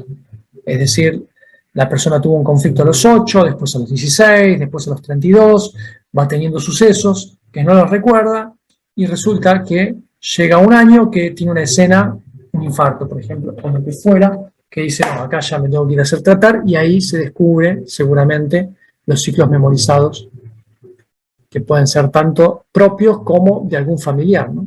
Si algún familiar vivió lo mismo a la misma edad. A veces puede ser que no haya sido a la misma edad, por lo general puede ser del mismo, tiene que ser del mismo sexo por lo general, pero en realidad no es así, porque el subconsciente no reconoce sexo, pero si uno subconscientemente a una madre la ve como un padre y a un padre la ve como una madre, etcétera, puede haber como un cambio ahí de la sexualidad, pero no importa. Basta que uno pueda indagar y encontrar el mismo suceso en otro familiar, está dando ahí en el clavo. Bueno, esto es de Corbera. No escuchamos a nuestro interior que nos envía mensajes a través del síntoma físico. Nos sentimos bloqueados, no sabemos qué dirección tomar, qué camino seguir, nos sentimos desorientados y perdidos, mientras nuestro inconsciente sigue mandando mensajes, el mensaje sin ser escuchado, y va a aumentar la intensidad del síntoma para que prestemos atención y seguimos intentando silenciarlo. Al final el síntoma será de tal índole que nos resultará imposible seguir con nuestra vida cotidiana, lo que decíamos recién. Suceso a los 8, algo traumático, lo tapo, ese suceso queda ahí latente en el inconsciente, a los 16 se repite algo, no me doy cuenta, sigo con mi vida, me olvido de esos dos sucesos, a los 32 me pasa algo, quizás un poco más fuerte, no tomo conciencia, lo vuelvo a tapar, me olvido de todo lo anterior, sigo, y quizás que a los 40, 32 más 8, sucede algo más fuerte que me hace decir, bueno, basta, ya el inconsciente me está avisando cada vez más que hay algo que resolver. Todo termina siendo siempre una información del inconsciente que en la búsqueda de la individuación todos estamos buscando integrar. Por eso el inconsciente lo trata de integrar cuando lo proyecta en el afuera. Si yo lo llevo a la sombra y no lo integro, quedo dividido. Entonces, una manera del inconsciente para integrarse es verlo en el afuera, en la totalidad. Y así también la información del clan, ¿no? Todo lo que no se dijo, repercute en mí para que yo lo resuelva. El inconsciente familiar está buscando en mí que yo lo resuelva. Todo lo que se hizo y se juzgó como algo malo en la familia, aunque no haya sido un secreto, se vio como algo oscuro y bla, bla, bla. Si no se resuelve y se sigue juzgando en las distintas generaciones, o se juzgó y después se cayó y se transmitió de generación en generación, yo lo recibo, alguien va a ser el encargado de transmitirlo. Algunos dicen que de tercera generación suele pasar mucho también entre una abuela y sus nietos, sus abuelos y sus nietos, nietas, en generaciones, por ejemplo, de estudios que se hicieron con nietos de personas que estuvieron en el Holocausto, o en la Primera Guerra Mundial, o en la Segunda Guerra Mundial. También se ha visto en experimentos con ratas que la tercera generación han experimentado reacciones a un estímulo sin haberlos vivido, las ratas nietitas, sino que lo habían vivido las abuelas. Entonces queda esa información en el inconsciente familiar y a su vez en el inconsciente de la especie, ¿no? Pero más directo en el inconsciente familiar. Desde la programación neurolingüística, el inconsciente, en este módulo estamos viendo eso, ¿no? El inconsciente. La programación neurolingüística se encarga del estudio de la conducta humana a través de los modelos y habilidades cognitivas para actuar y pensar. Pensar y sentir de forma efectiva en todos los aspectos de tu vida. Básicamente es el estudio de la experiencia subjetiva, la programación neurolingüística. La programación neurolingüística lo que busca es reprogramar mapas mentales para hacerlos más efectivos. Nuestras creencias limitantes y nuestros programas de creencias limitantes, que son cúmulos de creencias, son nuestros mapas mentales. La biodescodificación toma muchísimo de la programación neurolingüística, de hecho se basa un poco en eso, y habla de modificar nuestros mapas mentales a través de una reprogramación, a través del lenguaje, de lo que me digo, de anclajes, de un montón de herramientas, ¿no? Entonces, la experiencia subjetiva, que tiene que ver con mi mapa subconsciente, mi mapa mental me hace ver la vida de una manera, distinta a la de la persona que tengo al lado, que tiene otro mapa mental. El mundo es el mismo, pero vivimos cosas distintas, vemos cosas distintas. En un aula, en un curso con 10 personas distintas, ya sabemos, todos tenemos una visión distinta de la realidad, pero es como si tuviéramos todos 10 anteojos de un color distinto. Uno ve el mundo de color azul, otro rojo, otro verde, otro amarillo, según el mapa mental. Y lo que trata la biodescodificación y la PNL es de intentar de la manera más objetiva posible, tratar de llegar al inconsciente, sacar esas alucinaciones, esas creencias irracionales y ver las cosas de la manera más objetiva posible. Vendría a ser como que el objetivo es intentar sacarnos todos los anteojos de color para que podamos ver con el color más parecido a la realidad. No es que el color más parecido a la realidad sea mejor que el color azul, sino que el color más parecido a la realidad es más adaptativo y voy a estar menos en conflicto con el mundo y con la vida y con la sociedad y con la gente que me rodea. Después podemos decir, si yo me adapto a una sociedad enferma, yo estoy enfermo, ¿no? Como se dice en algunos casos. Pero el objetivo es encontrar la resiliencia, la adaptabilidad para estar en el mundo, sabiendo que somos una solamente, estar en el mundo sin ser del mundo, estar con los pies en la tierra y la mente en la conciencia, para estar iluminados lo más posible, para vivir lo más objetivo, lo más flexible y menos rígido, porque lo flexible se amolda, lo rígido se quiebra. Lo ideal es que nuestros mapas mentales, no importa si son más acertados, sino que sean más flexibles, ¿no? cuando decimos un mapa más acertado, es imposible que una persona vea la totalidad del planeta, porque es imposible ver el todo de manera objetiva. Lo importante es que logremos la objetividad lo mayor, de la manera más posible, dentro de lo que permite el ser humano, para poder tener creencias y mapas mentales más flexibles y más adaptables al mundo. No para adaptarse a un mundo que está enfermo y más, sino para que yo pueda vivir en un estado de paz, que es lo que buscamos, ¿no? En un estado de paz, de felicidad, independientemente de las cosas que puedan pasar en el mundo. ¿Sí? Y en la programación, en la computación, al inconsciente se lo ve como, vendría a ser como un ejemplo. Ya estoy cansado, discúlpenme. Podríamos decir que el inconsciente, en términos de programación, se puede comparar porque a través del lenguaje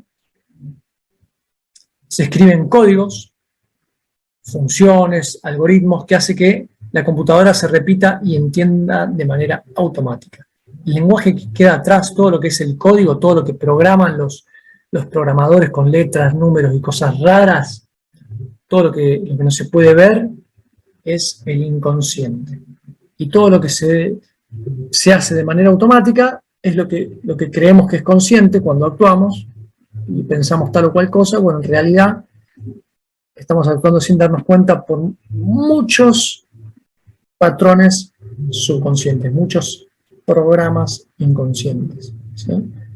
Es decir, la página que se ve cuando uno entra a Google, la página de Internet, vendría a ser el consciente. Todo lo que se ve, los colores, todo lo que le mostramos al mundo y a nosotros mismos.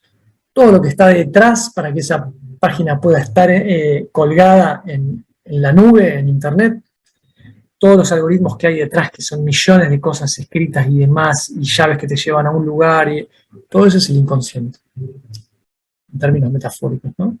Todo lo que se fue programando en nuestras vidas y lo que fuimos uniendo, idea con idea, programación de nuestros padres, de nuestros familiares, generó un mapa mental que hace que nosotros hoy seamos tal página de Internet, tal cosa que le mostramos al mundo, ¿sí? Por último, creo que es lo último, el inconsciente lo podemos trabajar, como bien dijimos, desde la terapia racional emotivo-conductual, creada por Albert Ellis, este psicólogo americano, del cual la bio toma mucho en esto de indagar la creencia subconsciente. Les recomiendo este libro, 2 o 3 libros que tiene él sobre la ira también. Los 4 pasos son los mismos de la biodecodificación, por ahí dicho de otra manera. Disputamos una creencia irracional, la cambiamos por una creencia racional adaptada a la edad actual, chequeamos si estamos seguros de la nueva creencia y actuamos en consecuencia con la nueva creencia. No sirve de nada tomar conciencia y luego no actuar, ¿sí? En biodescodificación hay como un paso más que es encontrar esa creencia. Somos detectives que buscamos la creencia subconsciente a raíz del conflicto que nos cuenta el consultante, o cuando nos hacemos a nosotros mismos, indagamos. Tengo tal conflicto, esto me mantiene en estrés. ¿Qué hay de fondo? ¿Y qué hay de fondo? ¿Y qué hay detrás de eso? ¿Y qué hay detrás de eso? Cuando llego a la creencia de trasfondo, que en teoría siempre son estas 4 principales, disputo la creencia y la cambio por una creencia racional y le pego una emoción positiva, adaptativa, alegría, paz, empoderamiento, bienaventuranza, amor, a esta nueva creencia para que se pegue, porque así como una creencia limitante es un pensamiento irracional con una emoción disfuncional, la tenemos que cambiar por una creencia adaptativa, racional, potenciadora, y pegarle emociones lindas, positivas, adaptativas. Esto es todo lo que hacemos cuando reprogramamos en biodecodificación utilizando un poco la base de la TREC, de la programación neurolingüística, con los anclajes, descubrir el lenguaje paraverbal del consultante, etcétera, etcétera, etcétera.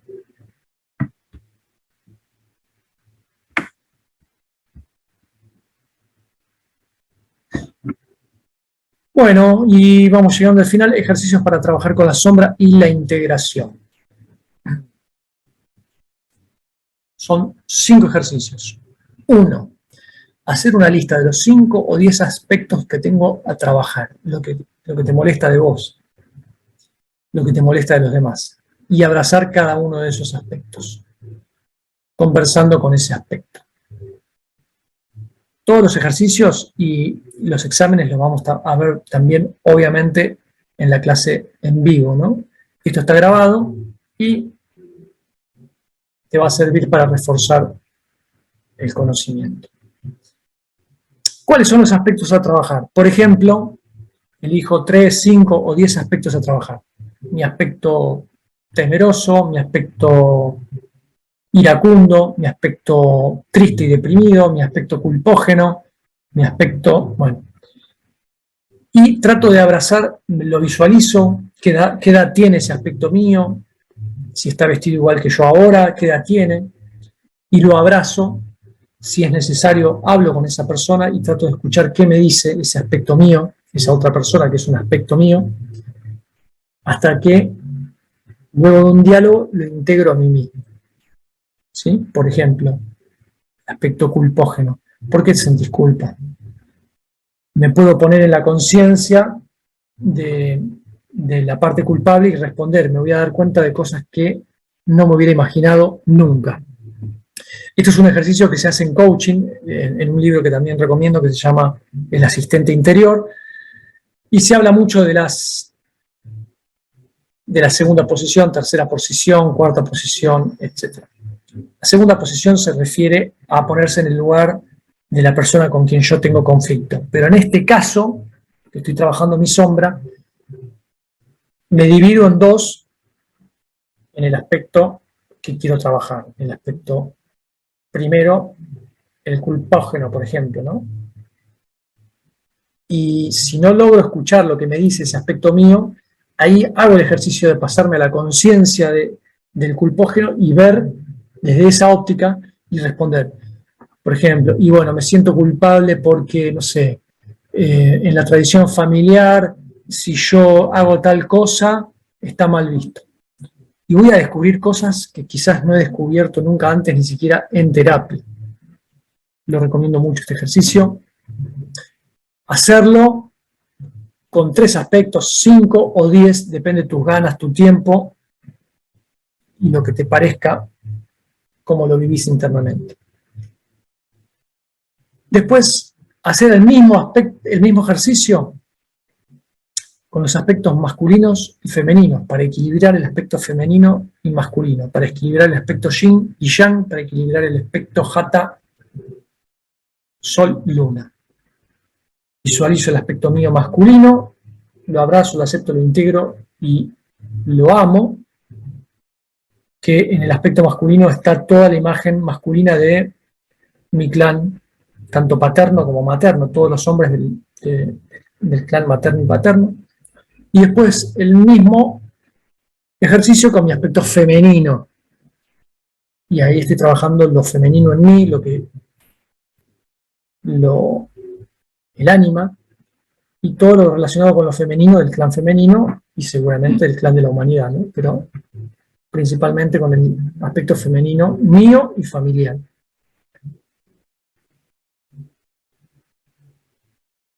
Luego hacer el mismo ejercicio con los 3 aspectos que en el hinduismo se llaman las 3 gunas, los 3 aspectos rajásico, tamásico y sádvico, para ponerlos en términos en español, con el aspecto hiperactivo, con el aspecto perezoso y con el aspecto equilibrado. Y hablo con cada uno de esos aspectos. Primero con uno, siempre primero con uno, lo abrazo, charlo, llego a un acuerdo, entiendo lo que me quiere decir y por qué actúa como actúa, lo abrazo, lo integro y se funde en mí. Y luego paso al siguiente, y luego paso al siguiente, y así. En el cuarto ejercicio hacemos el mismo ejercicio con los aspectos de la sombra negativa. Es decir, con el cúmulo de la personalidad de todo lo que no me gusta de mí. Es decir, me veo a mí mismo. Previo a todo esto tiene que haber una indagación muy profunda y una aceptación, que a veces cuesta aceptar cosas de uno. Pero, por ejemplo, el aspecto mío, enfrente mío es vanidoso, soberbio, egoísta, tirano, se vive comparando con los demás, etcétera, etcétera, etcétera. Un montón de aspectos, todos metidos en ese personaje que puede tener una forma de dragón, puede tener una forma de yo mismo de color negro, puede tener una forma, la que mi conciencia me diga que tiene es la correcta. Todo es como la conciencia quiere que sea, dice Yoga Vasista.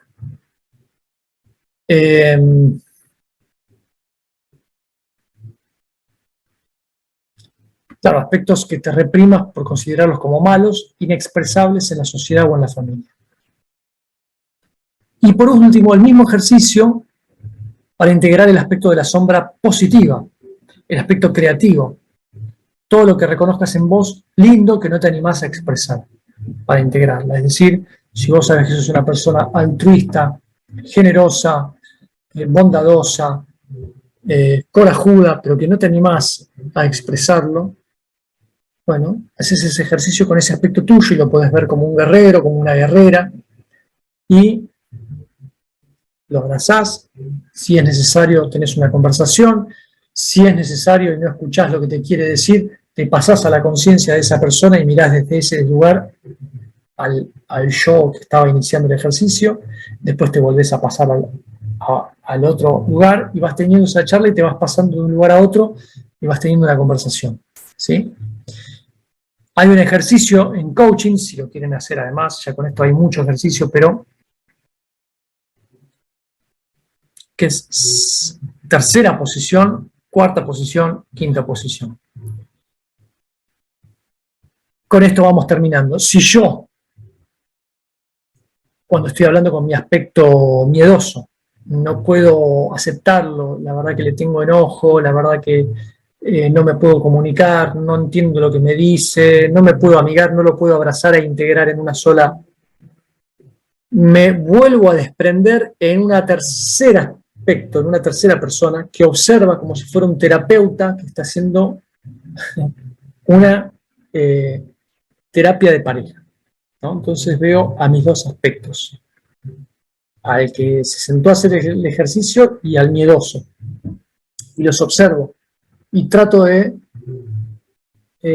llegar a un acuerdo entre ellos dos, ¿no? Decirle, bueno, vos dijiste tal cosa, vos dijiste tal otra, y demás. Esto suena muy loco, pero es un ejercicio de este libro, El asistente interior, de coaching, que es buenísimo, y que te podés desprender hasta como en siete partes, ¿no? Si el terapeuta no logra dar con el clavo con esos dos aspectos y no los logra armonizar, se vuelve a separar en un cuarto aspecto que mira desde arriba y lo ve a los tres.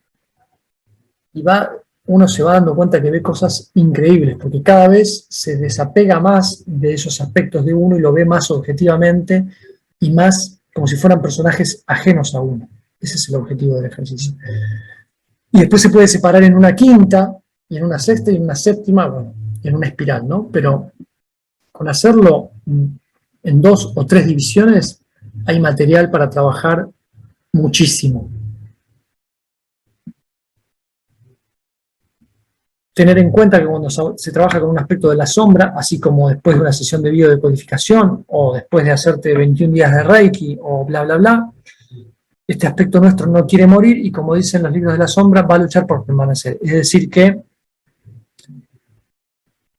o como dice también Chopra cuando habla de los 21 días de la abundancia, que por ahí van a pasar cosas que parecen contrario a lo que estás tratando de trabajar, pero simplemente es porque esa parte tuya no quiere morir, está resistiendo y se está haciendo más fuerte por un momento y tiene más energía y materializa más en el mundo externo ciertos aspectos, pero en realidad está muriéndose, está fundiéndose con vos, con el todo, se está unificando el proceso de individuación.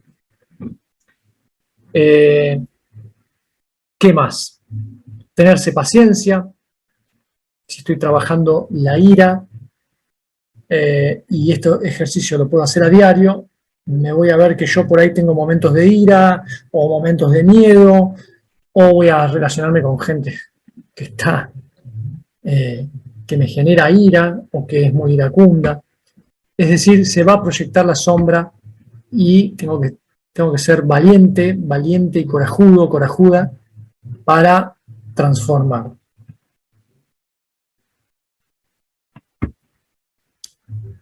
Bueno, los libros recomendados: Vivir con la sombra, Encuentro con la sombra, No le temas al mal, también es muy buen libro. Alquimia y psicología de Jung, Encuentro con la sombra,